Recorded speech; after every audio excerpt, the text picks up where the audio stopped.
compartir la pantalla, me dejan saber si se le proyecta. Me dicen ahí si salió. Sí, doctora. Se puede ver. Miren, jóvenes, hoy vamos a hablar de las enfermedades crónicas que pueden afectar el ojo. Como van a ver, en su mayoría, casi en todas, hay una enfermedad sistémica de base. O sea, algo que no viene del ojo, sino de otra parte del cuerpo, pero se va a manifestar en el ojo.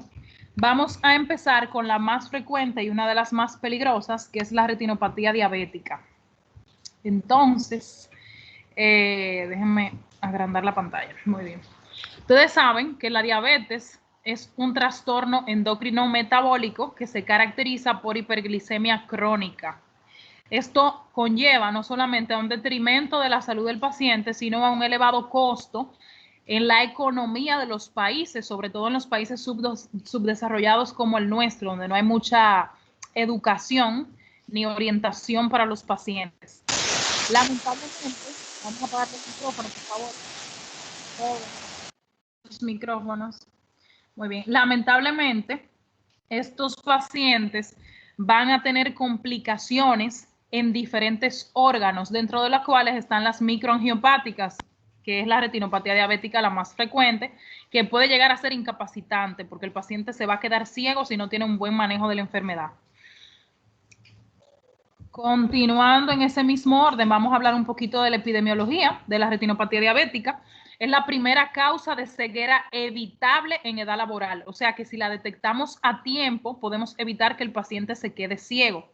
Lo triste de estos casos es que, en mi experiencia personal, el 90%, 95% para ser realista, de los diabéticos que acuden a mi consulta porque tienen problemas visuales, van por su propio pie, no porque ningún médico, diabetólogo, endocrinólogo, cardiólogo o de otra área los haya orientado y los haya enviado. El paciente diabético regularmente no va a ir a oftalmología, va a ir a diabetología o va a ir a endocrinología. Y si usted, como especialista, sabe que esta enfermedad va dañando los diferentes órganos, su deber es mandar al paciente anualmente a chequeo visual, a chequeo con el nefrólogo y a ver los demás órganos cómo van evolucionando. Pero eso no ocurre, lamentablemente, en la mayoría de los casos. El 10% de diabéticos va a presentar retinopatía, o sea, retinopatía diabética grave o irreversible. El 90% de los diabéticos tipo 1, o sea, el 90%, que casi la totalidad, va a presentar retinopatía diabética a los 15 años de diagnosticado. De los de diabetes tipo 2, que son los más frecuentes, el 20% al momento del diagnóstico va a tener retinopatía diabética. Incluso muchos pacientes se dan cuenta que tienen diabetes cuando van al oftalmólogo y le hacen un fondo de ojo, que uno ve las lesiones, no dice, ¿usted es diabético? No, le manda las analíticas y ya usted sabe lo que encontramos.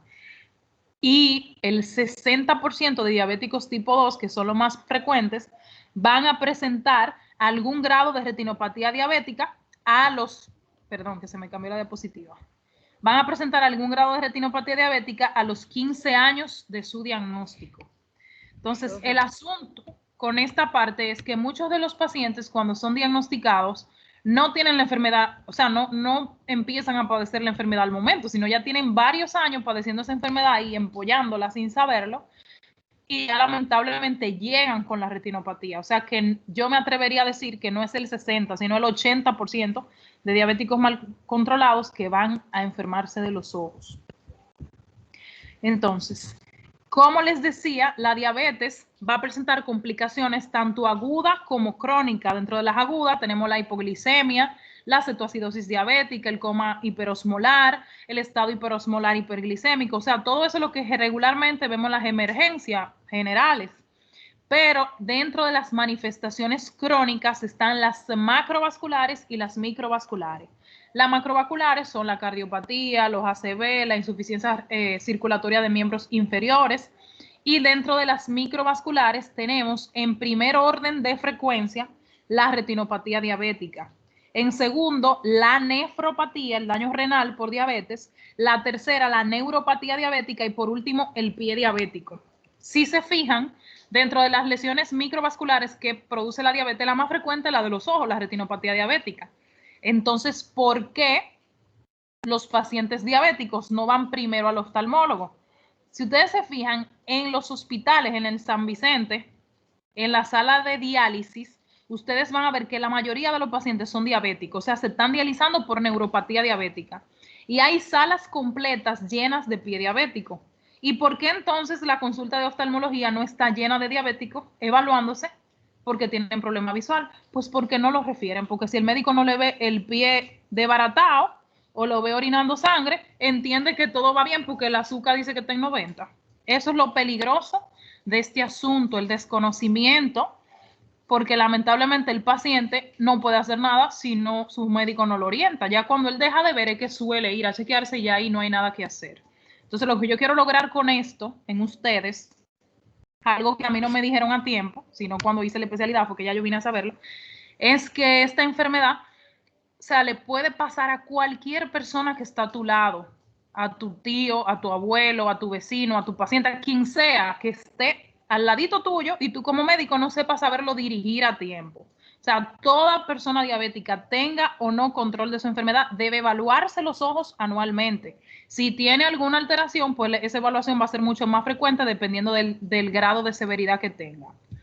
Entonces, en cuanto a la fisiopatología de la enfermedad, vamos a ver, me dicen si sale una diapositiva que dice microcirculación para saber si va cambiando. Por favor. Sí. Muy bien. La fisiopatología de esta enfermedad va a ocurrir en un área específica, que es el capilar. El capilar sanguíneo no es más que la unión de las arteriolas y la vénula. O sea, la última ramita de la arteria y la vena, que son arteriolas y vénulas, se unen y forman los capilares. Ahí es donde va a ocurrir el problema inicialmente y va a viajar luego a los grandes vasos. O no a los grandes vasos, sino ya a la arteria como tal y a la vena como tal. ¿Qué ocurre? En esta foto vemos que el vaso capilar tiene 3 capas, como la mayoría de cosas en medicina, una capa externa, una capa media, una capa interna. Esa es la anatomía, la arquitectura normal del vaso sanguíneo. Cuando esa arquitectura se ve lesionada, es que ocurre el daño. ¿Y cómo ocurre esta lesión? Si ustedes ven esa foto que está ahí, donde se ve el vaso sanguíneo rojito, grande, lleno de células sanguíneas, notan que hay como una arañita pegada del vaso sanguíneo, una arañita azul. Esa arañita se llama pericito. El pericito es sumamente importante a nivel del vaso capilar porque le va a conferir 2 propiedades importantes. Todos nuestros capilares sanos van a estar full de pericitos. Esa es la unidad funcional del capilar, el pericito. ¿Qué hace el pericito? 2 cosas. Primero, al estar pegadito de la pared del vaso, permite que el vaso tenga forma, que no esté doblado, sino que tenga una buena, su pared sea rígida, sea resistente, por así decirlo. O sea, ayuda a la arquitectura de la pared vascular. Y su segunda función, que al ayudar a esto, mantiene la barrera extravascular del espacio intravascular. O sea, lo que está dentro del vaso sanguíneo, gracias a la protección del pericito, no sale al espacio extravascular, o sea, no se extravasa. Entonces, al dañarse el pericito, precisamente por la hiperglicemia, se van a perder estas 2 capacidades. ¿Y qué va a ocurrir? Lo que sale en esta foto de abajo. Si ya el pericito no ayuda a formar la pared del vaso, el vaso se va a debilitar y se va a herniar, como está la foto A, dando lugar a los microaneurismas. O sea, el vaso va a tener un aneurisma que es una debilidad de la pared, una deformación. Y esa deformación va a permitir lo que sale en la foto B, que es la salida del contenido intravascular al espacio extravascular.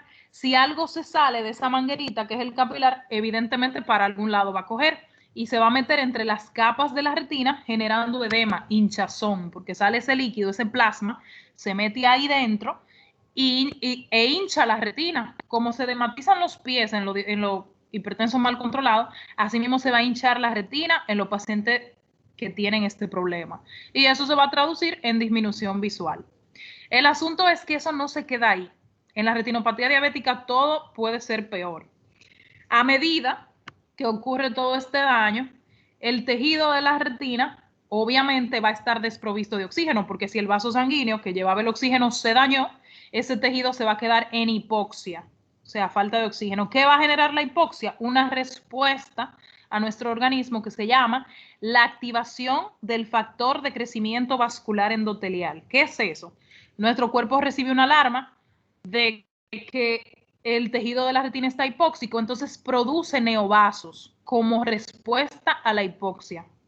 Lo lamentable del caso es que aunque la intención de nuestro cuerpo sea buena en activar los neovasos, estos neovasos tienen una anatomía disfuncional, o sea, no es normal. Son vasos sanguíneos anormales que no tienen las características que tiene el vaso sanguíneo normal, o sea, le falta una de sus paredes, cualquiera, y por ende van a seguir liqueando, o sea, van a tener el problema ya de base y van a empeorar el cuadro porque son vasos sanguíneos anormales que van a venir a empeorar el asunto. Entonces, al generar más hipoxia, un neovaso genera más neovaso, porque todo se va hipoxificando dentro de la retina, dando lugar a esta foto que ustedes ven ahí.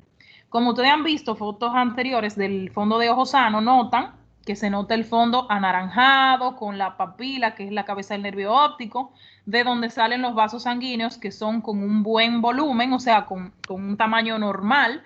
Toda esa maraña de vasitos pequeñitos son los neovasos. La diferencia entre un vaso normal y un neovaso es que el vaso normal, que es los más grandes que ustedes ven ahí, tienen una disposición como más recta, más gruesa, y el neovaso va a ser literalmente una maraña de vasitos pequeñitos, anormales, que vienen a complicar el asunto. Ese signo del neovaso es sumamente grave y nos habla de una retinopatía ya en etapa demasiado avanzada, porque como vamos a ver ahora, se van a presentar los signos de manera gradual, de manera progresiva, aparece uno, luego el otro, uno da lugar al otro, y el último que ya va a aparecer es el neovaso, o sea, ya no hay cosa peor que pueda generar más daño.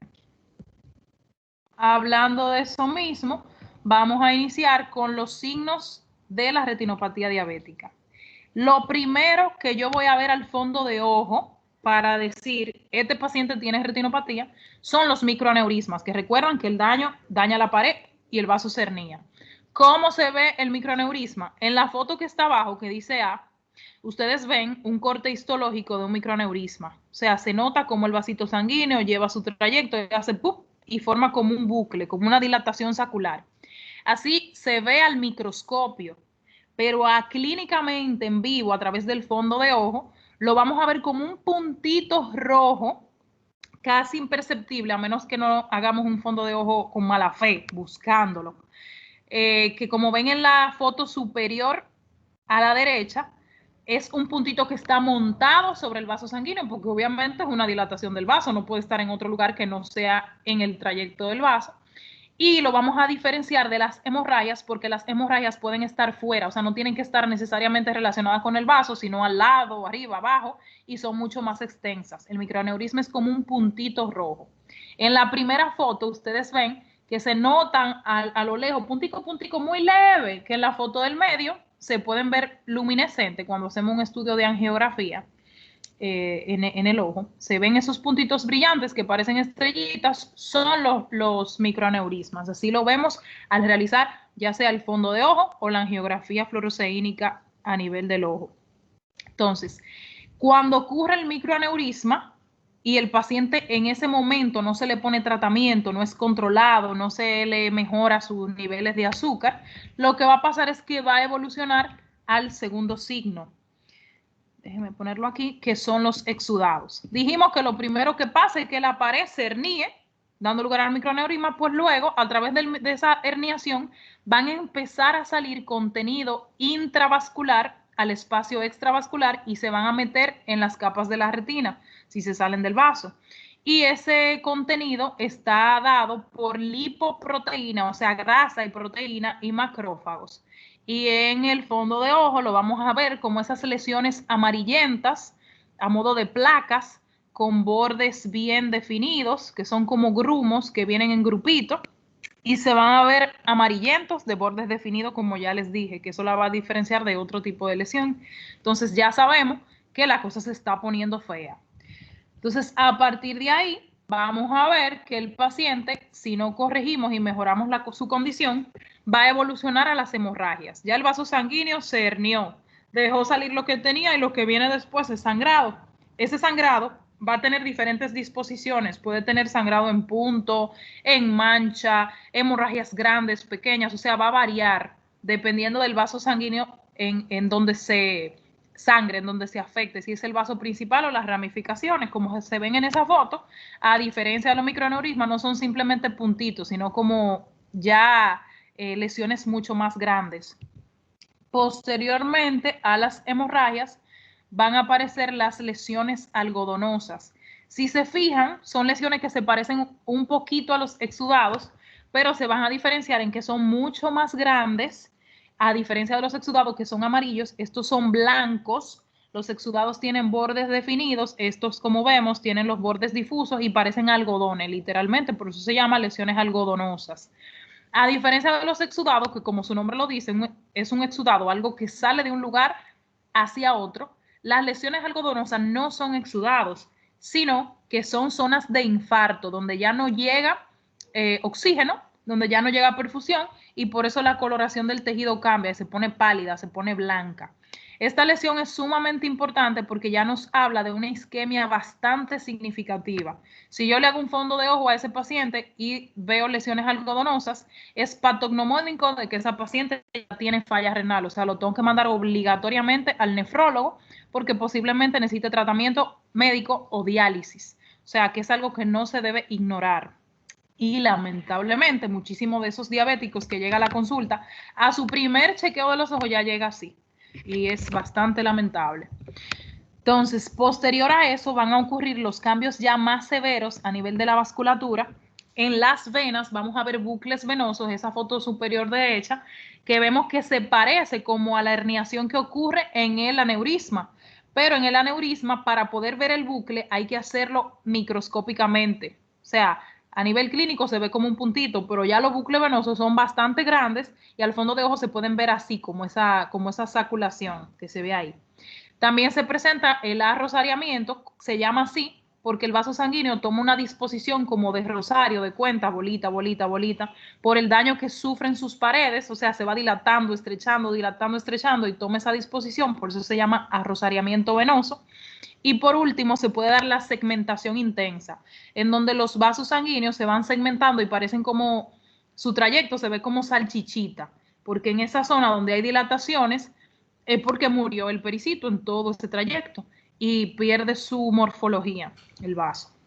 Entonces, luego de las alteraciones a nivel venoso, vienen las arteriales, que son todavía peor, porque ya hablan de una isquemia realmente severa. Si se fijan en esa foto, el vaso sanguíneo en su parte más distal se ve blanco y es porque está exangüe. O sea, a ese nivel donde se dejó de ver el enrojecimiento del vaso, ese vaso se tapó, o sea, se estrechó a un nivel que ya la sangre no pasa para adelante y el vaso sanguíneo se quedó blanquito porque no tiene nada en su interior. Se le denomina hilo de plata porque cuando hacemos el fondo de ojo se ve brilloso y platinado porque no tiene nada dentro. Entonces las paredes como que brillan un poquito, se ve plateado y se le dio ese nombre, hilos de plata. Entonces cuando ya un tejido no tiene perfusión mínima, ni siquiera un chin, ya ustedes saben lo que va a ocurrir, que es una hipoxia irreversible, por así decirlo. Entonces, luego de esa hipoxia, que ya no puede ser peor, van a llegar los más despreciables, que son los neovasos, que aunque su intención sea perfundir, lo que vienen es a empeorar el cuadro. O sea, ya cuando el ojo no aguanta más isquemia, se activa el factor de crecimiento vascular endotelial, dando lugar a estas lesiones. Los neovasos, como les dije ahorita, se van a caracterizar porque son pequeñitos, a diferencia de los vasos sanguíneos normales, y son como una maraña, como un garabato.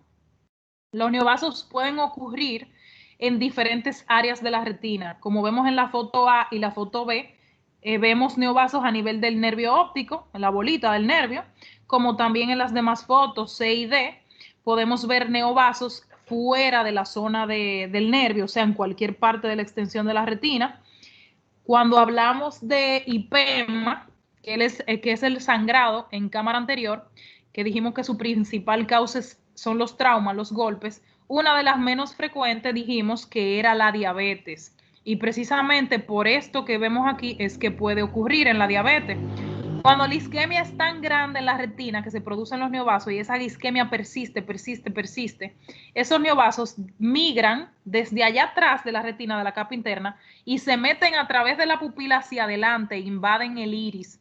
Y como son estructuras bastante frágiles, bastante anormales, pueden romperse y sangrar a nivel del iris, dando lugar a hipema. Entonces, usted ve un paciente con hipema en la emergencia que no tiene antecedentes de trauma y que es diabético, es por eso que ocurre, y ya habla que el ojo entero está hipóxico. O sea, aquí no hay vuelta atrás, no va a haber visión. Lo que hay que explicarle al paciente su pronóstico y controlar la enfermedad y dar tratamiento para evitar que en el caso de que el otro ojo, por ejemplo, no esté tan severamente afectado, no pierda la visión también.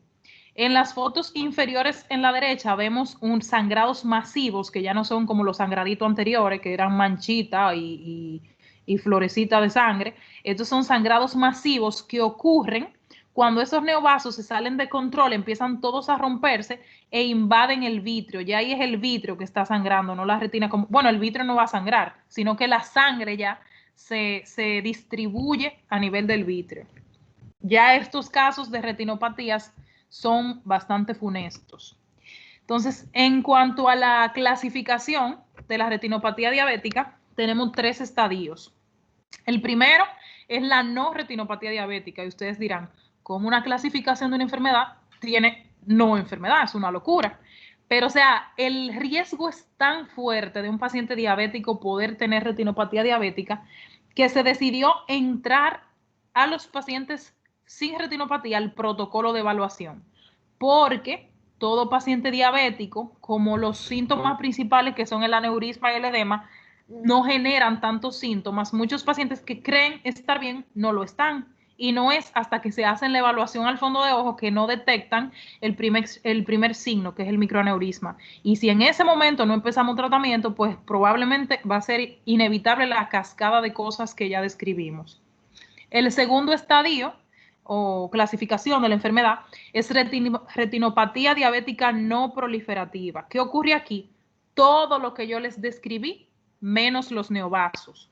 O sea, microaneurismas, edema, hemorragia, exudados duros, lesiones algodonosas, cambios vasculares venosos y arteriales, o sea, todo lo que yo les dije, menos el neovaso, porque ya el neovaso va a constituir el tercer estadio, que es la retinopatía diabética proliferativa. Incluso se llama proliferativa porque hay proliferación de vasos nuevos anormales. Entonces, ahí está la diferencia entre cada etapa. Obviamente, la retinopatía proliferativa siempre va a ser lo peor que pueda pasar en un paciente diabético a nivel visual, porque nos habla de que ya el cuerpo generó neovaso para compensar esa isquemia que es incontrolable, pero el neovaso, como vuelvo y repito, viene a empeorar todo. Entonces, el tratamiento de la enfermedad no proliferativa, antes que aparezca el neovaso, es primeramente el control metabólico. Si no hay un control de la enfermedad, no sirve de nada que el paciente yo le dé láser, que le haga cirugía, que le ponga gota, no sirve nada, porque va a volver todo para atrás. Usted puede trasplantar y ponerle, que eso no se hace, obviamente. O sea, no existe el trasplante de ojo, pero usted puede darle un ojo de un recién nacido a esa persona nuevecito y se va a volver a dañar si no hay un control de la enfermedad de base. Por eso, este paciente debe ir constantemente estar en contacto con el diabetólogo y con el oftalmólogo, y en el caso que tengo falla renal, con el nefrólogo o quien sea que entre en el juego. Debe tener este paciente una hemoglobina glicosilada menor de 7%.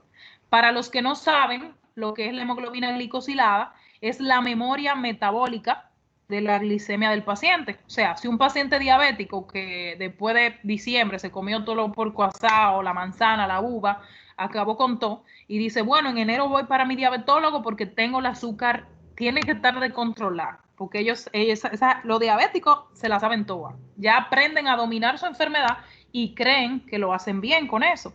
Entonces, ¿qué hacen? El día antes de ir al diabetólogo, no cenan o cenan bien ligero, temprano, se pasan 3 días comiendo ligero, y el día del chequeo no se desayunan. Entonces el diabetólogo va, le hace la prueba de glicemia y obviamente el azúcar tiene que salir bajita, porque al momento de la toma de la muestra, la azúcar estaba bajita en sangre por el ayuno prolongado. ¿Qué pasa? Ahí es donde entra la hemoglobina glicosilada que nos dice cómo el paciente se ha mantenido metabólicamente los últimos 3 meses. Viene a chivatear a ese paciente. La hemoglobina glicosilada de esa glicemia en 90 sale en 12, en 10, en 15 y lo normal es hasta 7. ¿Qué me quiere decir eso? Que el paciente hizo su truquito, porque 3 meses atrás estuvo descontrolado. Y no es normal que metabólicamente un paciente se estabilice de la noche a la mañana porque tarda tiempo en que el organismo metabolice ese cuidado que usted ha tenido y vuelva de manera normal a límites regulares. Entonces, por eso la hemoglobina glicosilada, por lo menos para los oftalmólogos, y debería ser en la mayoría de los casos, ser un marcador igual o más importante que la glicemia como tal. La glicemia nos ayuda a las emergencias que yo les dije, a las crisis agudas de paciente, que el paciente llega con una hipoglicemia, que llega a la emergencia con un corre-corre, pero para el chequeo rutinario de un paciente diabético, la ideal es la hemoglobina glicosilada. Hay que tener control estricto tanto de la presión como del colesterol y los triglicéridos, porque sabemos que son componentes que van a empeorar la salud cardiovascular. Si ya de base tenemos una enfermedad que es la diabetes que daña los vasos sanguíneos, si le sumamos estas cuestiones, obviamente vamos a potencializar el daño. Y lo malo de este caso es que es el mejor bingo, es la dupleta, presión y azúcar. Casi siempre esos pacientes sufren de ambas cosas. Entonces, se le va a explicar al paciente todo esto, que debemos controlar todo eso que ya dijimos, y añadir ejercicios, mejora en el hábito alimenticio y el estilo de vida. Eso se oye bonito, se oye fácil, pero es muchísimo más complicado de lo que suena, porque es muy difícil, sobre todo por nuestras costumbres en nuestro país, usted someter a un paciente a dieta cuando se siente en la mesa con el resto de la familia a comer mofongo, sancocho, y al paciente tiene que comerse unos guineitos con queso de hoja o una ensalada. O sea que es una enfermedad que se debe concientizar a la familia o al resto de las personas para dar apoyo y soporte a esa persona que ya tiene un problema, y que también se supone que si usted tiene una cosanguinidad con esa persona, tiene un riesgo hereditario de padecer esa misma enfermedad. O sea que evidentemente influye que se cuiden todos en casa, porque es un trabajo de día a día. El paciente diabético se levanta a luchar con su enfermedad, literalmente. Entonces, como les dije, todo este control viene exclusivamente para el paciente sano, o sea, eso es lo que perseguimos en el paciente controlado, que eso se siga cumpliendo, y en el paciente con retinopatía no proliferativa. Pero cuando llegan los neovasos hay que hacer todo esto, pero no es suficiente. Ahí añadimos el tratamiento oftalmológico dirigido. ¿Qué vamos a hacer? Primeramente se puede dar láser. El láser va dirigido a matar el neovaso. Si ya sabemos que el neovaso vino a complicar todo, hay que buscar la forma de pararlo. El láser se dispara directamente a donde están los neovasos, generando una quemadura sobre el mismo. Evidentemente es una quemadura sobre un tejido, pero es mejor que dejar seguir proliferando esa cascada de angiogénesis. Entonces se dispara directo al neovaso, se quema y ya ese neovaso no va para parte. Pero obviamente usted trató el neovaso del momento, pero si el paciente no se controla, va en otra zona de la retina va a producir más neovasos, y el objetivo no es quemar la retina entera, porque de nada va a servir, el paciente no va a ver por la quemadura, el objetivo es que ya deje de producirse en los neovasos para evitar tener que dar láser. Aparte del láser, tenemos los antiangiogénicos, que son por excelencia, tenemos este medicamento por el tema de la economía, que es un poquito más económico que otros e igual de efectivo. Se llama bevacizumab, su nombre comercial es Avastin. No solamente se usa en estos casos, sino en cualquier patología que estimule la producción de neovasos, como son los tumores vasculares. En cualquier área del cuerpo le van a poner este medicamento dentro de su quimioterapia. Entonces, el Avastin es un antiangiogénico, o sea, evita que se formen los nuevos vasos, en este caso los anormales, los neovasos. ¿A quién vamos a poner el Avastin? A los pacientes que ya tienen neovasos o rubeosis, que la rubeosis es cuando ya los neovasos están en el iris, como vimos en la foto anterior, que es lo que produce IPM en diabéticos, o cuando el paciente tiene edema. ¿Qué quiero decir?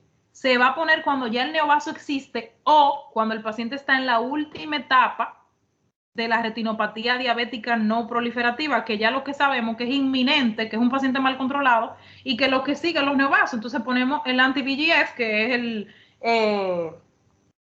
el antiangiogénico, que evita que se forme el neovaso. Pero como les digo, no es que vamos a inyectar a ese paciente y mágicamente jamás va a ocurrir. Si vuelve a descontrolarse, vuelve y se produce todo para atrás.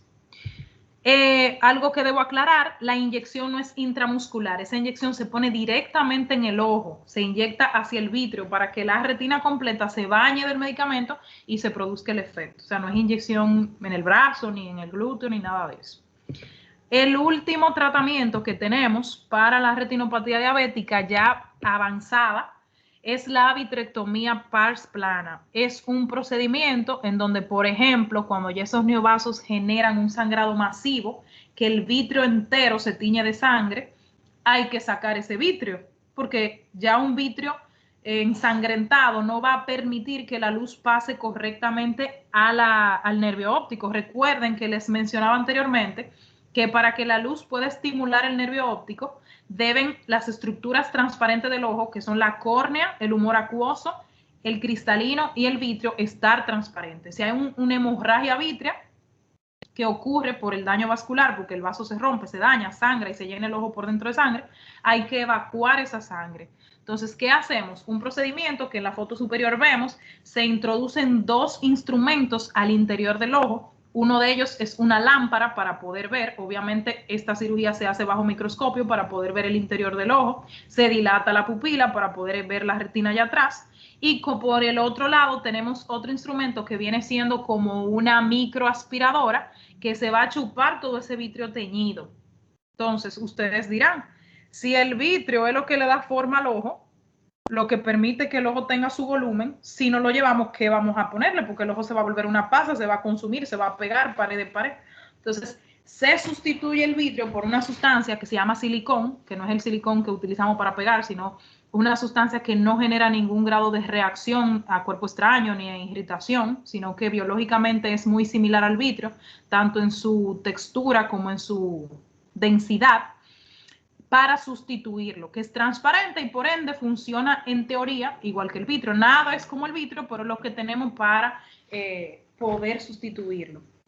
Entonces, la vitrectomía la vamos a hacer cuando hay hemorragia persistente que no reabsorbe con medicamentos, que en su mayoría es así, y en un paciente que tenga sangrados repetitivos, o sea, usted tiene su sangrado, mejoró por sí solo y vuelve y sangra. O sea, es inevitable que ya eso se vaya a seguir produciendo. Y también se realiza cuando hay tracción retiniana. En esa foto inferior vemos esa tela verde, que es la retina, como se está levantando porque hay otra estructura que es fibrosis, generada por la misma inflamación, que está tirando de la retina, le está alando. Ustedes recuerdan que yo les dije que la retina es como un tapiz pegado a la pared del globo ocular, como si fuera su habitación.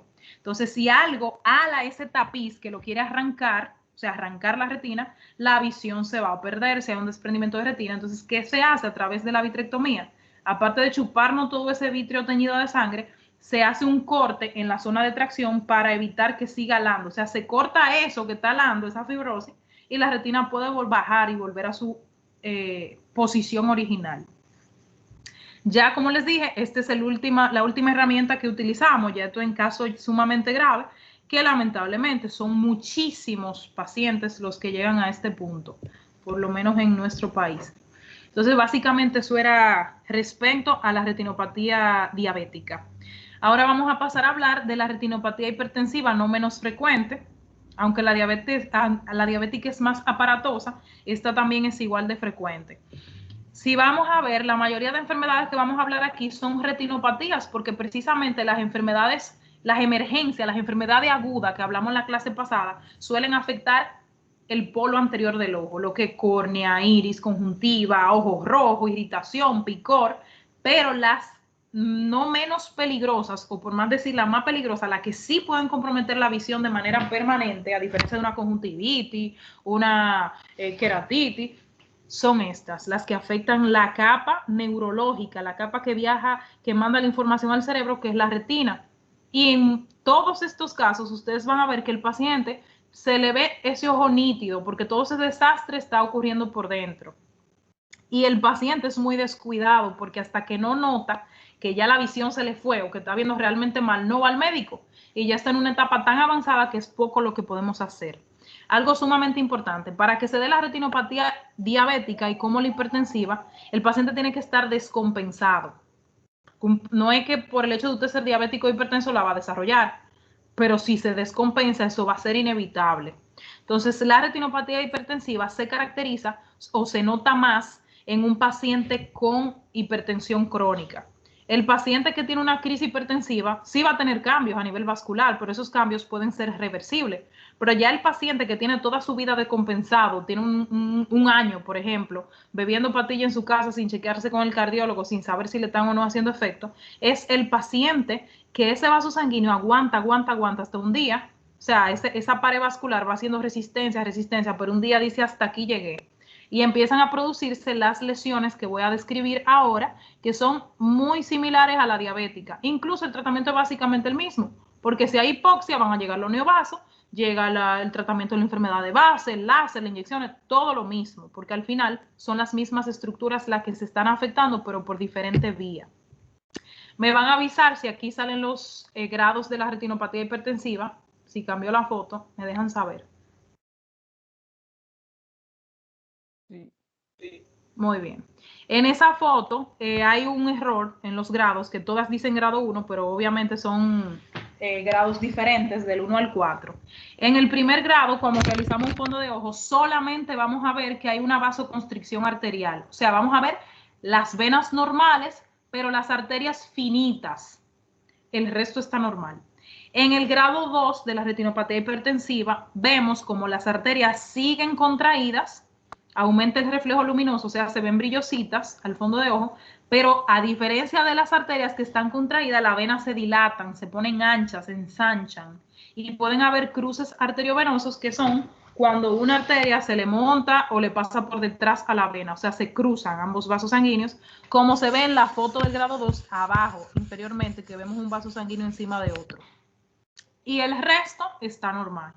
En el grado 3 tenemos eso mismo, dilatación venosa y estrechez arteriolar. Vemos cruces, pero aquí ya tenemos exudados, que son las lesiones amarillas lipoproteicas que comentábamos en la diabética, que son manchitas pequeñas amarillas por exudado lipoproteico. Y todo lo demás normal. Y en el último grado vemos todo lo que dijimos hasta ahora y vemos esas placas blancas que reflejan las lesiones algodonosas, que son las lesiones blancas amplias que le dije, que se producen por hipoxia importante. Y también vemos papiledema. ¿Qué es papiledema? Es la hinchazón del nervio óptico, por eso en esas fotos ustedes ven que en la 3 primera el nervio, que es la bolita redonda, se ve con bordes definidos, pero ya en la última foto vemos el nervio como difuminado porque está hinchado. El papiledema, para que sea papiledema, debe estar en los dos ojos. No ocurre papiledema unilateral, o sea, es bilateral. Si estamos frente a un papiledema es porque o estamos frente a una hipertensión maligna que ya produjo hipertensión endocraneana, pero no solo la hipertensión grado 4, la retinopatía hipertensiva grado 4 puede producir papiledema. Cualquier enfermedad que aumente la presión intracraneana, como la meningitis, los tumores cerebrales, un trauma, pueden generar papiledema. Pero aquí estamos frente a un paciente hipertenso. Cuando tenemos papiledema y exudados y lesiones algodonosas, como decía en la diabética, ya el paciente automáticamente tiene sus riñones echados a perder. O sea, es un paciente que si yo lo recibo, le hago un fondo de ojo, yo no tengo que esperar 2 minutos para mandarlo a nefrología porque va a necesitar diálisis. Lo mismo pasa en la retinopatía diabética cuando hay lesiones algodonosas. Eso es patognomónico de nefropatía, de daño renal. Entonces, continuando con las enfermedades crónicas, tenemos la retinopatía de la prematuridad, no menos importante. Lamentablemente yo no conocí esta enfermedad hasta que hice la residencia y me atrevo a apostar que ninguno de ustedes ni siquiera la había escuchado.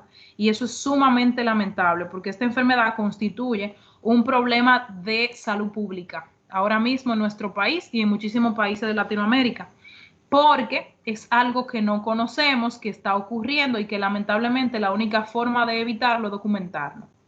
Como su nombre lo dice, esta retinopatía afecta a los prematuros porque ustedes saben que el tiempo normal de un embarazo es de 37 a 40 semanas. ¿Por qué es el tiempo normal? Porque es lo que tardan los órganos en madurarse. Si el bebé nace antes de las 37 semanas, obviamente va a tener algunos órganos que no están maduros, como los pulmones, por ejemplo, y la retina no es la excepción.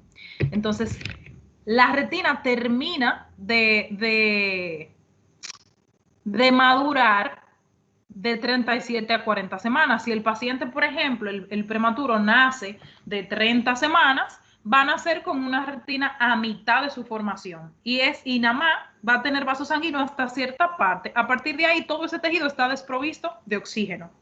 Gracias a Dios, la mayoría de los prematuros que tienen esta situación tienen la capacidad de, después de nacer en el espacio extrauterino, terminar de formarse esas arcadas vasculares.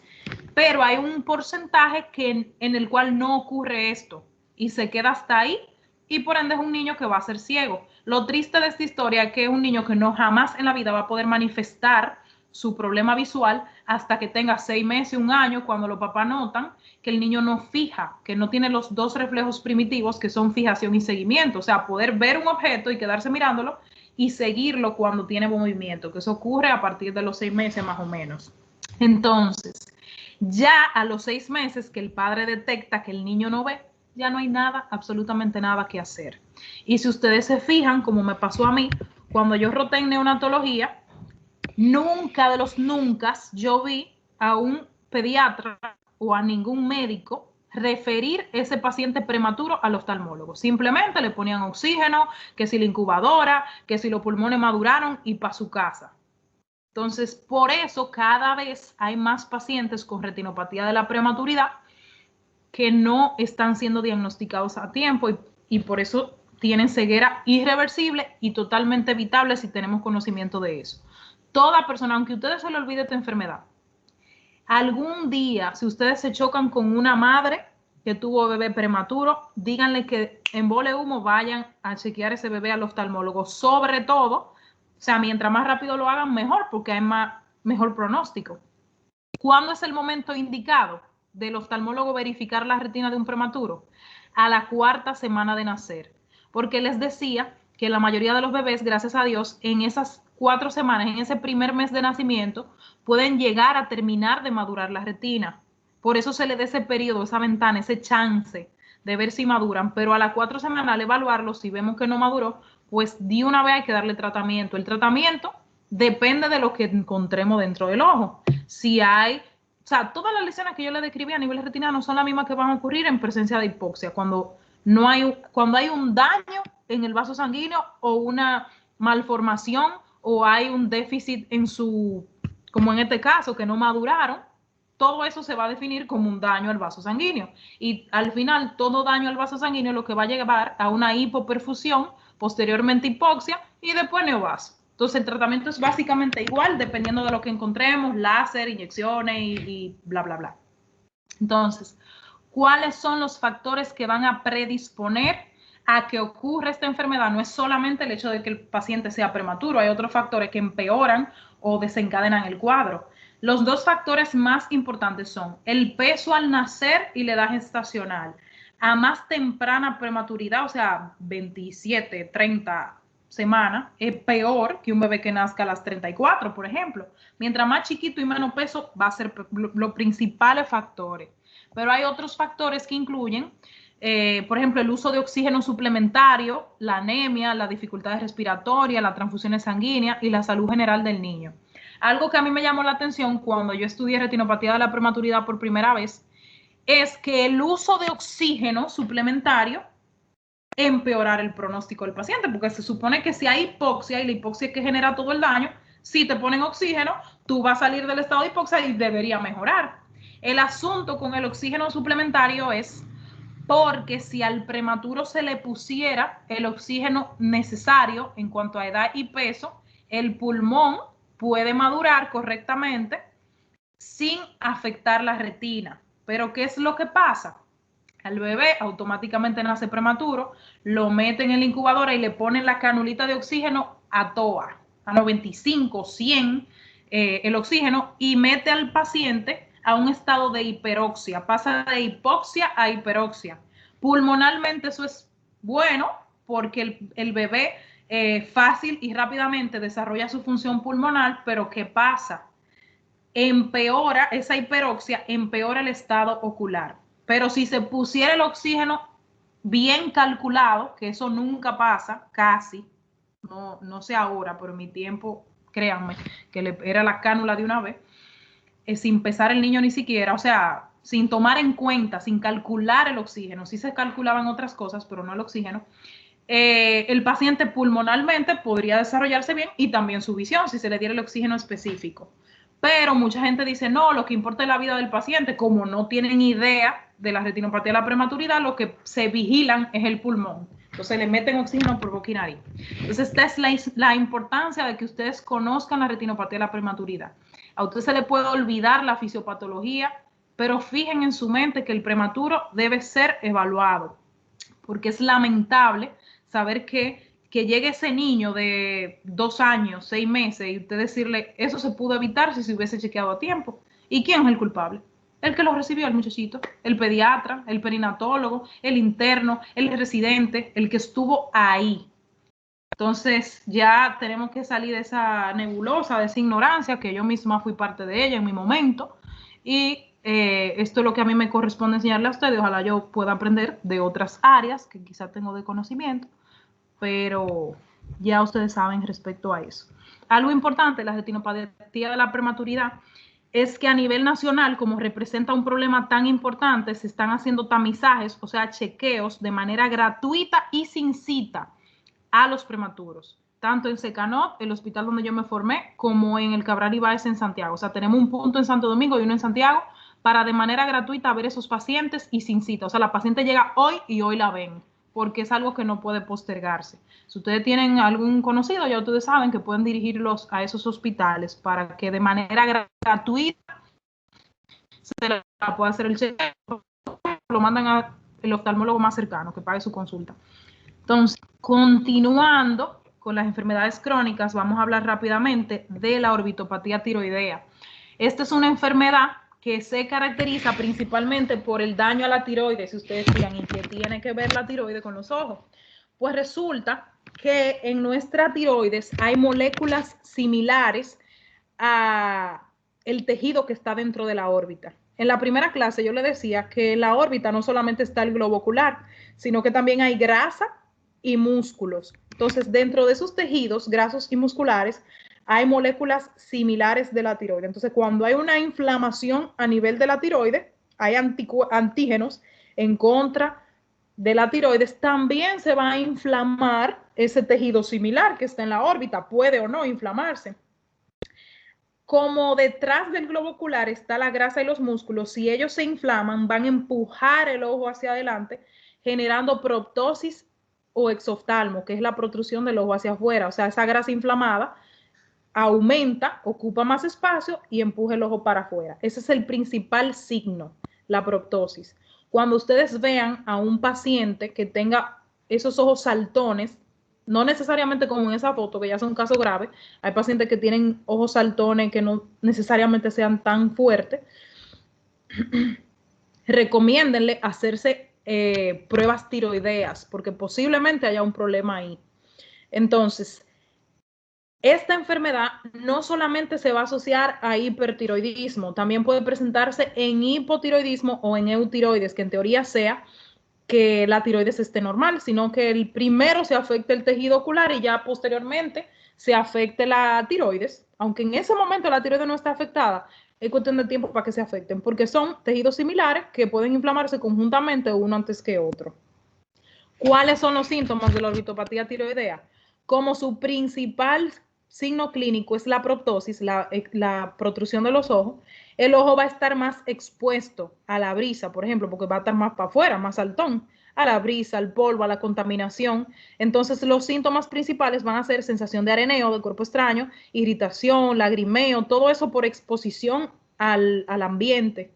Entonces, en esos casos, vamos a tratar al paciente con lubricantes, con gotitas refrescantes para evitar esos síntomas. También puede producirse la visión doble por estrabismo, y ustedes dirán, ¿y qué tiene aquí que ver el estrabismo? Bueno, si el músculo se inflama, obviamente puede esa inflamación generar fibrosis y que el músculo se quede como prensado, como pisado, y evitar que el ojo se mueva de manera correcta y se desvíe. O sea, si yo tengo, por ejemplo, el recto medio sumamente inflamado, puede empujar el ojo hacia afuera. O sea, el músculo al estar engrosado de ese lado interno, empuja el ojito hacia afuera y se ve como desviado hacia afuera, se ve en exotropia. Lo mismo puede pasar si es el otro músculo que está desviado, el externo, gira el ojo hacia adentro. O sea, por eso se produce el estrabismo en la orbitopatía tiroidea, por una inflamación a nivel del músculo. También puede haber disminución de la visión. ¿Por qué la visión disminuye? Bueno, si usted tiene esa inflamación tan grande detrás del ojo, ¿qué tenemos detrás del ojo? Que conecta el ojo por detrás. El nervio óptico, que está ahí penetrando el globo por detrás y viaja al cerebro. Si al lado del nervio óptico está todo eso inflamado, lo va a comprimir. Y aparte de que lo va a comprimir, como el ojo se desplaza hacia adelante, el nervio óptico tiene que elongarse para poder seguir al ojo, pues no se va a desprender. Todo eso va a terminar en disminución visual, cambio de los colores, el paciente no va a percibir claramente los colores, pero esos síntomas siempre vienen después del exoftalmo. O sea, el exoftalmo, la protrusión de los ojos saltones, eso es lo primero que ustedes van a ver en este tipo de paciente con orbitopatía tiroidea. Entonces, en esta foto que les voy a mostrar, van a ver una paciente que tenía orbitopatía tiroidea y llevó tratamiento y miren qué bonita vuelve a ser. ¿Cuál es el tratamiento en estos casos para generar ese cambio positivo?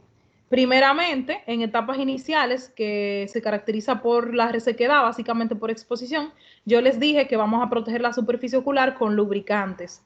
Pero obviamente el lubricante es un pañito tibio, como dicen. Eso nada más refrescar el ojo, pero la inflamación está ahí. Por eso vamos a añadir corticosteroides a esos pacientes vía oral en altas dosis para generar una desinflamación de los músculos y de la grasa orbitaria, que esa inflamación reduzca y el ojo pueda volver a su posición original. Si esto no ocurre y el paciente persiste con esa inflamación, al nervio mantenerse tan elongado por tanto tiempo, lo que se va a producir es una pérdida visual de manera permanente. Entonces, si este paciente no responde al uso de antiinflamatorio de manera correcta, o sea, no responde al tratamiento, ya hay que hacer cirugía para descomprimir la órbita. O sea, si el espacio está tan congestionado, porque todo ese tejido está sumamente hinchado, vamos a través de la órbita acceder a sacar un poco de esa grasa inflamada para que el ojo pueda volver a su posición original, la órbita se pueda descomprimir. Y también en caso de estrabismo, si ya hay una fibrosis generada por la inflamación, trabajamos en el músculo para que vuelva a su posición original e incluso en muchos casos el párpado se queda retraído para atrás. Si hay que corregir párpados, se corrige. O sea, la cirugía se reserva para aquellos pacientes que no responden bien al tratamiento médico, que créanme, pueden ser muchos. Continuando en ese mismo orden, vamos a hablar de la enfermedad más frecuente de las crónicas en los ojos, que es la famosa catarata, que se confunde mucho con glaucoma. Esos dos términos, no sé por qué la gente lo entiende a confundir cuando son cosas del cielo a la tierra, pero a nosotros no nos luce, por eso lo vamos a estudiar hoy. Entonces, la catarata es la opacificación del cristalino. Ustedes se acuerdan que yo les dije que el cristalino es como un lente que tenemos dentro del ojo de manera original, que a través del cuerpo ciliar se ensancha, o sea, se va hacia adelante, o sea, enfoca los objetos de lejos y de cerca, dependiendo de la contracción y relajación del cuerpo ciliar. Entonces, ese lente transparente, que es el cristalino, puede ponerse oscuro o opacificarse por diferentes causas. La primera es el envejecimiento, o sea, es inevitable que con el paso de los años, después de los 50, 60 años, el cristalino se ponga oscuro por degeneración normal de los ojos.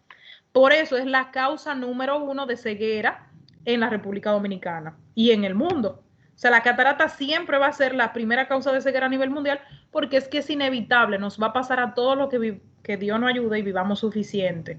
Entonces, es la causa número 1 de ceguera reversible, porque al operar la catarata, la visión se restaura de manera normal. Cuando quitamos la catarata y la sustituimos por un lente artificial, que sea del mismo tamaño del cristalino, pues todo vuelve a la normalidad.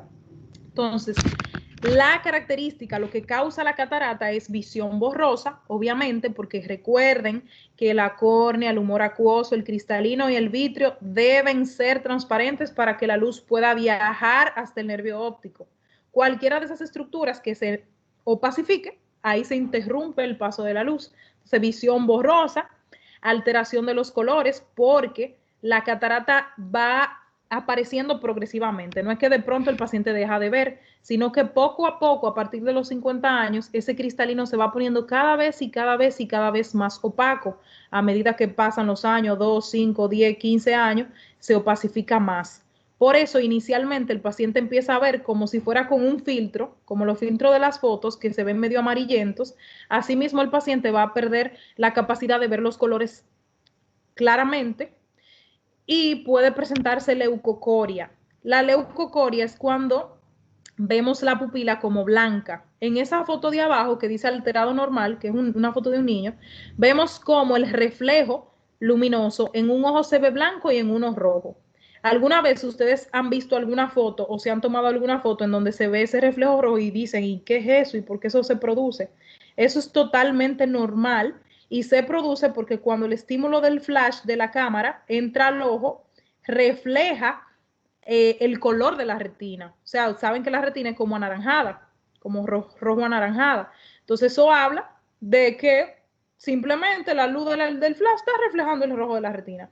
Si ese rojo no se ve y se ve blanco, ahí hay un problema serio, porque o hay una catarata, o hay un tumor, o hay un desprendimiento de retina, o hay una infección, hay algo que está impidiendo que la luz llegue allá atrás a la retina y se refleje ese enrojecimiento. Hay un bloqueo. Por eso en la catarata muchas veces cuando ustedes le tiran foto a pacientes con catarata pueden verse así, porque el cristalino está opaco. Entonces también el paciente puede ver flashes de luz porque la luz no entra correctamente por la catarata. O sea, el paciente dice, yo veo como cuando uno va manejando, que le dan la luz de los vehículos, unos flashes. Todo eso es por la disrupción de la luz.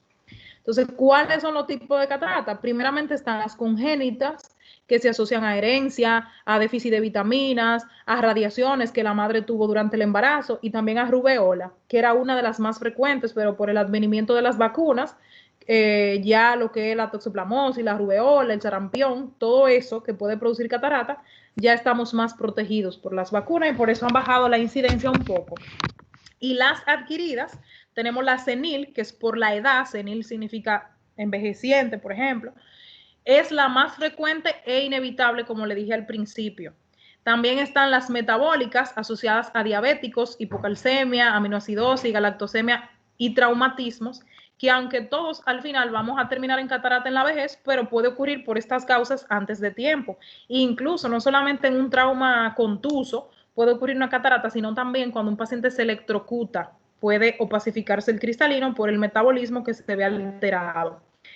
También hay medicamentos que tienen la capacidad de producir este tipo de enfermedad, como los esteroides, primeramente. Los pacientes que tienen asma crónico, que usan esteroides a altas dosis por varios años, los pacientes con artritis reumatoide, que también usan muchos esteroides, tienen que tener una vigilancia continua con el oftalmólogo porque se le va opacificando el cristalino más rápido. ¿Cuál es el tratamiento de la catarata? El único tratamiento que existe es la extracción quirúrgica, o sea, la cirugía. Por eso la cirugía de catarata es la cirugía más realizada a nivel mundial, porque primeramente todo el mundo la va a tener. Segundo, llega una etapa en la vida que el que quiera ver va a necesitar operarse, por eso hay muchísimos viejitos que no ven bien o ven poco, que deciden no operarse, pero están viendo borroso. Pero a medida que la gente se educa cada vez más, quiere soluciones. Entonces todos vamos a terminar queriendo operarnos.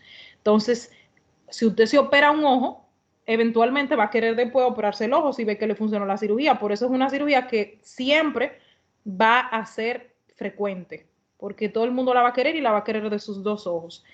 La cirugía de catarata tiene una tasa de éxito, aquí dice en la literatura, de 95%, pero yo me atrevo a asegurar que es de un 98, 99%, porque cada vez la ciencia va avanzando más, tenemos más métodos, más herramientas para hacer la cirugía más fácil, menos riesgosa, y también los cirujanos nos vamos entrenando cada vez mejor a medida que los pacientes se van concientizando y se van operando cada vez más gente. Uno adquiere más destreza.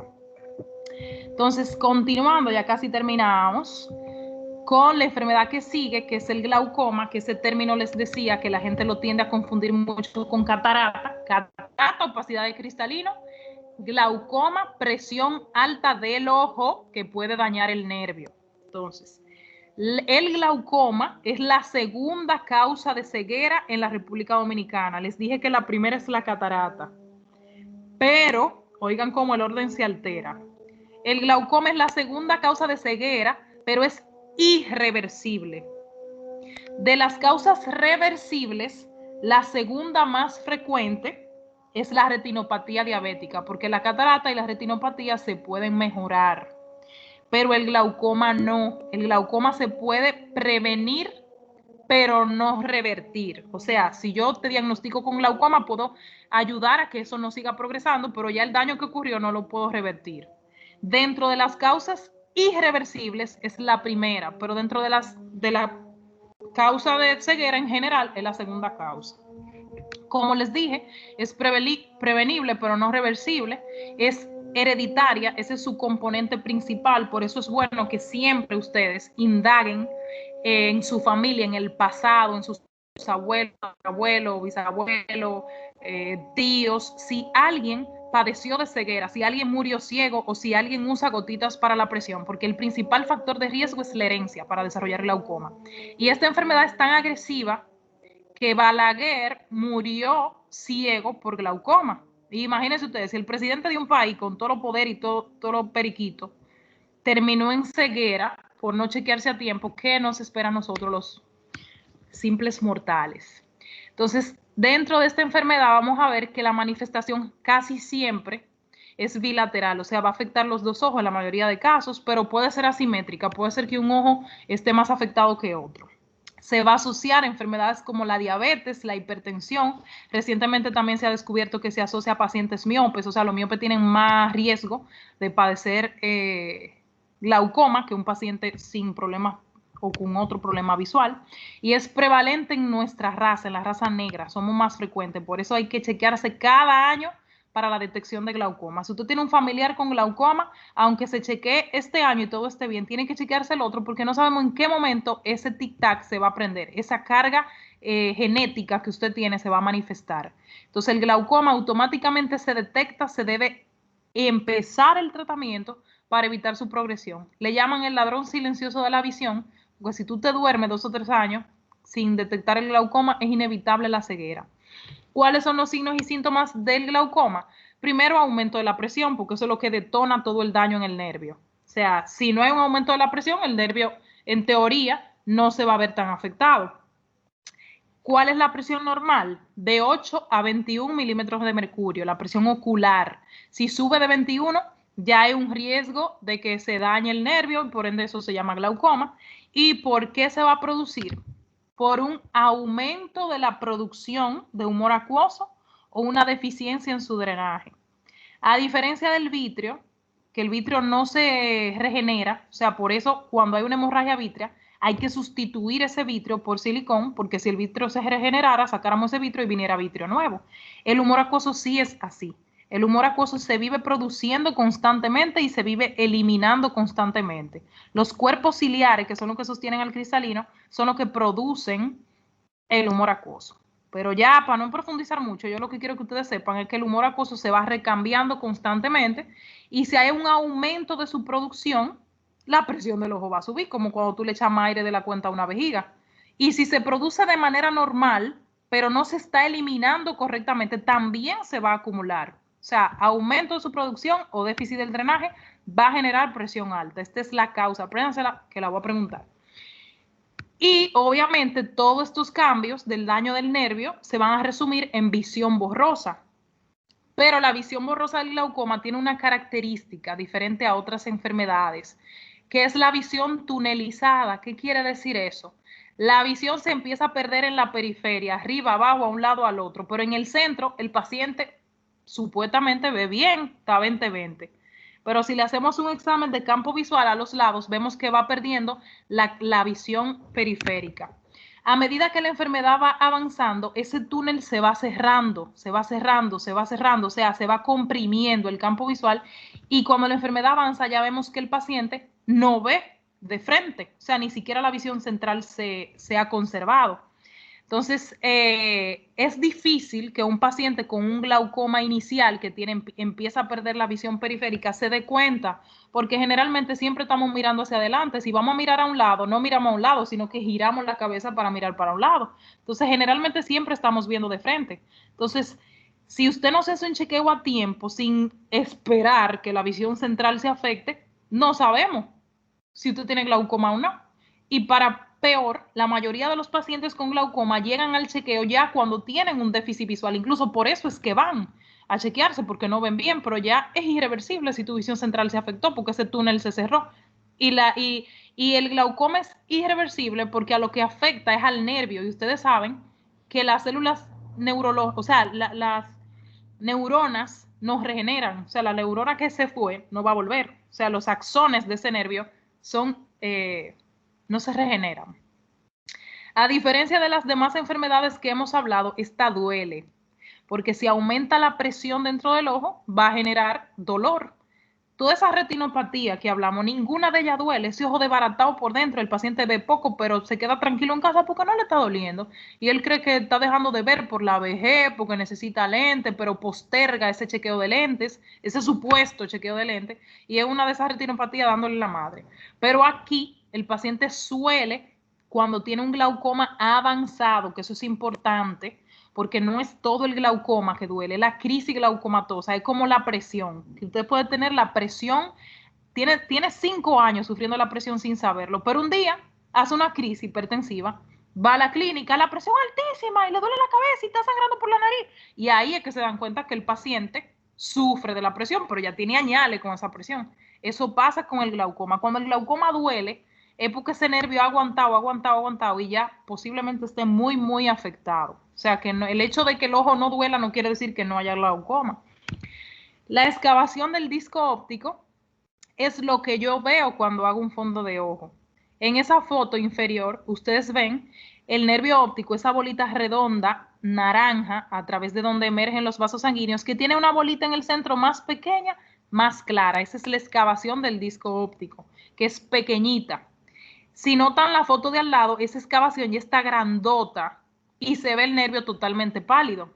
Es porque la presión ha sido tan alta que ha excavado, como su nombre lo dice, como si tú abrieras un hoyo en la tierra, ha excavado ese nervio óptico, lo ha socavado totalmente y lo que se ve allá atrás blanco es la lámina cribosa.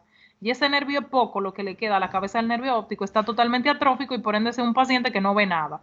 El que está a la derecha y el que está a la izquierda es un nervio óptico sano, como se nos ve a todos nosotros, ojalá. Entonces, el tratamiento del glaucoma, al igual que en los casos de hipertensión arterial sistémica, son hipotensores, solamente que lo vamos a usar en gota. Los mismos grupos de medicamentos que utilizamos en cardiología, beta bloqueante, análogo de prostaglandina, inhibidores de la anhidrasa carbónica, todo eso es lo que vamos a usar en el glaucoma, pero en gotitas.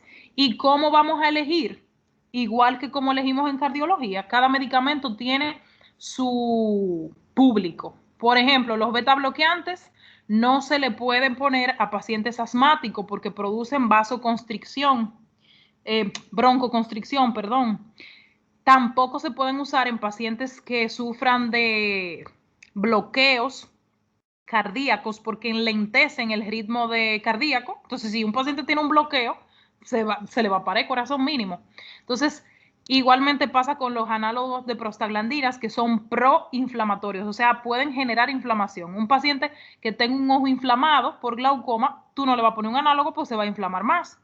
Por ejemplo, los inhibidores de la anhidrasa carbónica hacen que él pierda líquido el paciente, deplete. Entonces, un paciente diabético que se depleta, se va a empeorar. O sea, cada medicamento va a ir dirigido a las contraindicaciones o indicaciones que el paciente tenga, igualito que en cardiología. Vamos a ver de qué el paciente sufre, si no tiene interacción medicamentosa, pues a usted le toca este. Entonces, el tratamiento del glaucoma es en gotas hipotensoras. La siguiente patología es una de las más frecuentes, es la famosa uña. El nombre de la uña clínico es pterigium.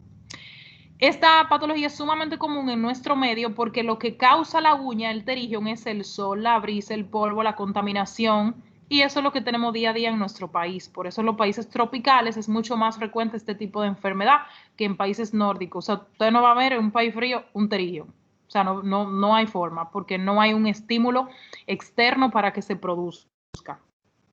Entonces, ¿qué ocurre con el pterigium? Ustedes saben que hay dos tipos de conjuntiva, comentábamos. La conjuntiva palpebral, que es la que cubre el interior de los párpados, y la conjuntiva vulvar, que es la que está encima de la esclera, esa telita, esa mucosa que está encima de la esclera. Entonces, cuando la conjuntiva vulvar, la que está encima de la esclera, migra hacia la córnea, se le monta la córnea arriba, es que ocurre el famoso pterigium o uña. ¿Cuál es el tratamiento? Pues básicamente vamos a ponerle al paciente vasoconstrictores, antiinflamatorios, porque si bien es cierto que la conjuntiva es transparente, obviamente es un tejido mucoso que si está inflamado se va a ver cómo se ve ahí, bastante feo, va a parecer una pechuga, un pedazo de carne.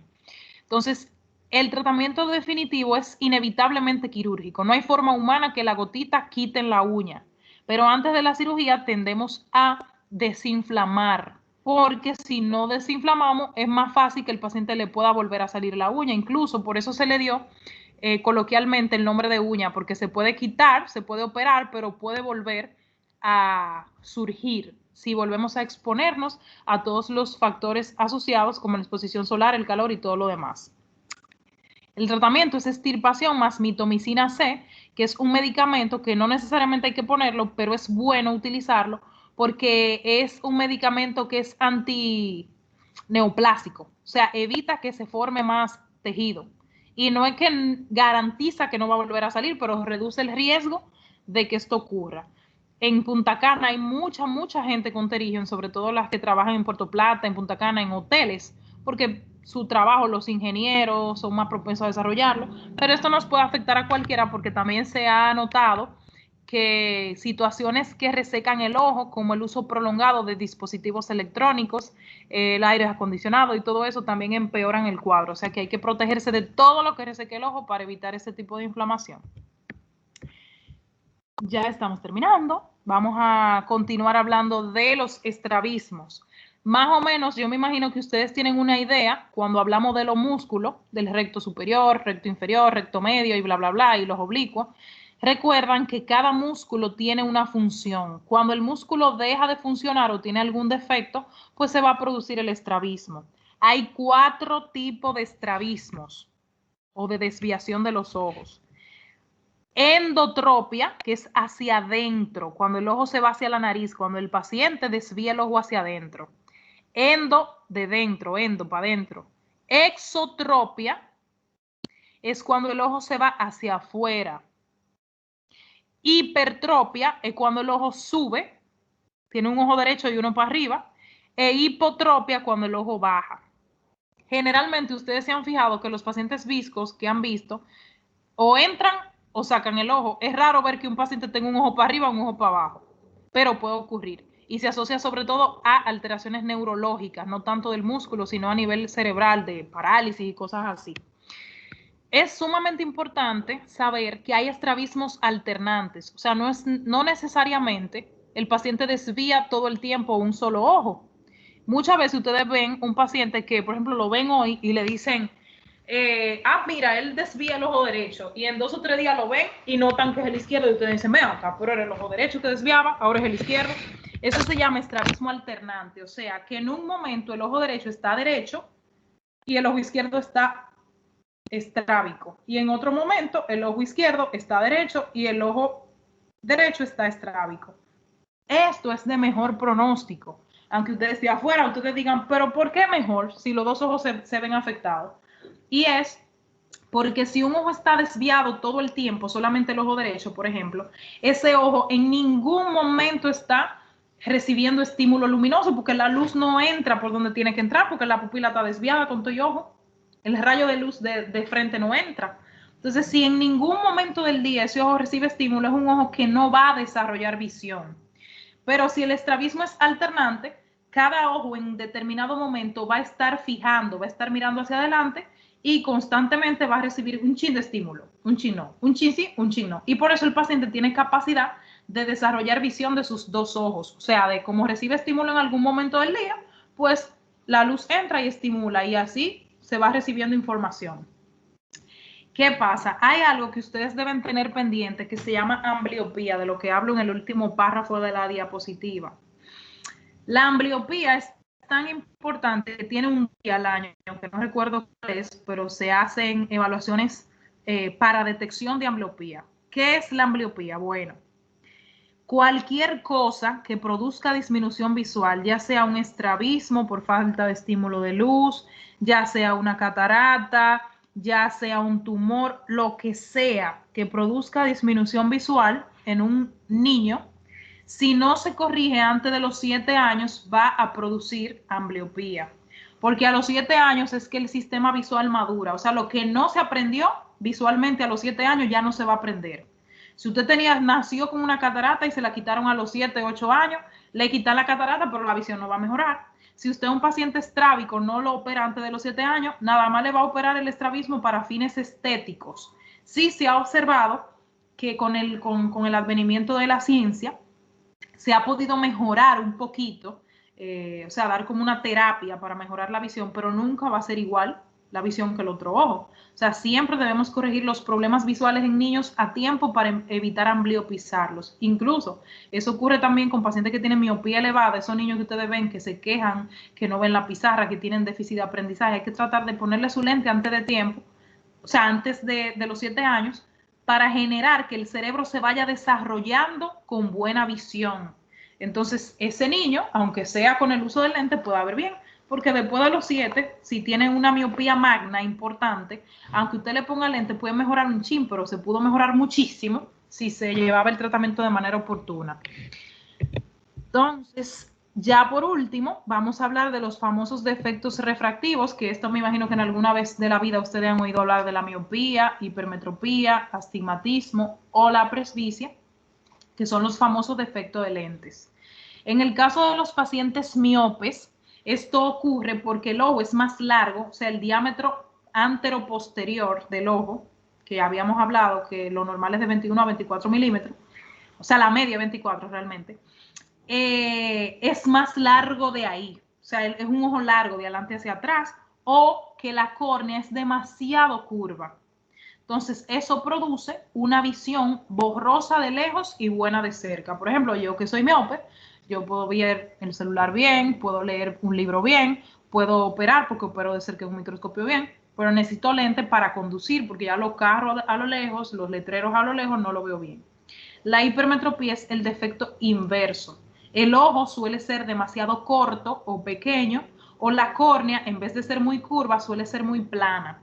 Eso provoca una imagen borrosa de cerca. Aquí el paciente ve perfecto a lo lejos, ve los letreros, ve los carros. Entonces el celular, las letras se le dificultan, la lectura se le dificulta. Entonces el astigmatismo ocurre cuando la curvatura de la córnea es irregular. No depende si es muy curva o es muy plana, sino que es como si fuera una carretera con muchas curvas. Hay diferentes focos, por así decirlo. La luz entra de manera distorsionada y eso hace que la imagen se vea asimétrica. O sea, no importa si usted está de lejos o de cerca, usted va a ver borroso. Generalmente se ve más borroso los bordes, o sea, tú puedes ver una letra, distinguirla, pero los bordes se van a ver difuminados y eso tiende a juntarlas, a confundirlas. Algo sumamente importante que ustedes tienen que saber, que en un mismo ojo no puede coexistir miopía e hipermetropía porque son dos defectos opuestos. O tú ves mal de lejos y bien de cerca, o ves bien de cerca y mal de lejos. O sea, no puedes tener miopía e hipermetropía. Pero en un ojo tú puedes tener miopía y en otro puede tener hipermetropía. Es raro, generalmente las personas tienen miopía de los dos o hipermetropía de los dos, pero sí puede ocurrir que ambos ojos tengan defectos distintos. Pero el astigmatismo sí puede acompañar ya sea a la miopía o a la hipermetropía. Usted puede ser miope solo o miopía con astigmatismo. O sea, es un defecto que no tiene que ver de lejos cerca, sino que te hace ver borroso. Todos estos defectos se corrigen con lentes. Entonces, ¿qué es la presbicia? ¿Qué es lo último que dice ahí? La presbicia es cuando, ustedes recuerdan que yo le dije que el cuerpo ciliar sostiene al cristalino, se ensancha y se contrae, permitiendo que el cristalino enfoque de lejos y de cerca. Eso se llama acomodación, para acomodar, para ver los objetos de lejos y cerca. Entonces, cuando esa capacidad se pierde, que ocurre irreparablemente e inevitablemente a partir de los 40 años, esa es una de las pocas cosas en medicina que 2 más 2 son 4. O sea, usted se puede sentar a esperar eso y le va a ocurrir como demasiado a los 41, pero generalmente siempre a los 40 años se pierde esa capacidad. Entonces, el paciente lo que hace para poder ver los objetos cercanos es alejarlos. Por eso ustedes ven que seguro han visto a sus abuelos o padres que no usan lente, cómo se alejan los elementos para poder ver mejor. Eso se llama presbicia. Incluso no se considera una enfermedad, sino una condición, porque es inevitable, nos va a dar a todos, pero se corrige a través del uso de lentes para que los padres nuestros, yo todavía no he llegado ahí, gracias a Dios, puedan ver las letras pequeñas claramente, ensaltar una aguja, etc. Entonces, como les decía, todos estos defectos se corrigen con el uso de lentes, pero existe una cirugía que se llama cirugía refractiva, que se realiza para permitir que el paciente no necesariamente tenga que usar lentes, sino que se hace una cirugía en la córnea para modificarla y por ende corregir el defecto. O sea, si es demasiado curva o demasiado plana, se generan cambios a través de incisiones para volverla, como quien dice, normal. Y de esta forma el paciente pueda ver sin utilizar lentes. Pero la cirugía refractiva se va a reservar solamente para pacientes mayores de 25 años. ¿Por qué? Porque a los 25 años es que el ojo deja de crecer. Entonces, si usted coge un paciente de 17, 15 años, lo opera de miopía, ese ojo puede seguir creciendo y el paciente se va a seguir miopizando. Entonces, fue una cirugía que, aparte de que es sumamente costosa, delicada y no la cubren los seguros, a volverlo a operar es una locura. Entonces, se espera a los 25 que ya el ojito no va a crecer más y se opera. Pero existen diferentes herramientas que sí se pueden utilizar para que el paciente vea mejor hasta que cumpla los 25. La más usada son las gafas, los lentes. O sea, los lentes de aumento. También se utilizan lentes de contacto, tanto blandos como rígidos.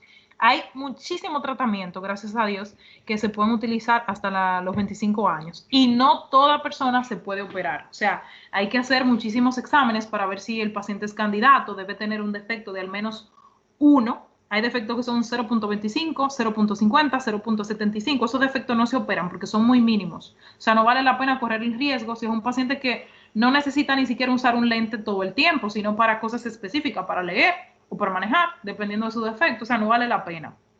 Pero ya cuando el paciente tiene un defecto significativo, que es un paciente que sin lentes no tiene vida, o sea, hay gente que si no tiene su lente en su cara no puede hacer nada, porque no ve nada. Eso es un paciente que podría aplicar, si tiene sus otras condiciones de su ojo sanas, para poder ser candidato. Todos los defectos, como dije, se pueden corregir a través de cirugía, siempre y cuando el paciente aplique y sea después de los 25 años. Hasta el momento, esto es todo por las patologías crónicas. Si alguien tiene una pregunta o duda, este es el momento de expresarla. Ok, parece que no. Entonces, nada, para la próxima semana van a leer este tema. Lo vamos a discutir como hemos estado haciendo en las evaluaciones. Yo les voy a mandar su invitación.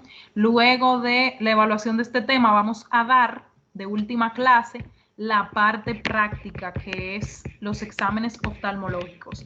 De esa clase, yo no le voy a dar un examen como hago regularmente, sino a interactuar con la clase. Esa clase está en la otra plataforma, en Moodle, o sea, está la diapositiva para que ustedes la lean, no como en estos casos que yo se lo explico, después ustedes la estudian y después lo examino, sino que la van a leer de plano. Si necesitan alguna herramienta, pueden buscar cualquiera en internet. Incluso va a ayudarle mucho que busquen videos en YouTube, porque esta clase yo la solía dar como práctica, o sea, les enseñaba a hacer el fondo de ojo, el examen motor y todo eso, pero se nos dificulta. Yo creo que monté algunos videos ahí en Moodle, si no lo pueden buscar libremente en esa cuestión en YouTube. Y a medida que yo la vaya dando la clase, voy a ir haciendo preguntas, vamos a ir interactuando y terminamos oftalmología. Entonces, nada, mis hijos, descansen y nos vemos la próxima semana. Bien. Gracias, profesor. Gracias, Sí, muchas gracias. Gracias. Bye. Gracias, doctora.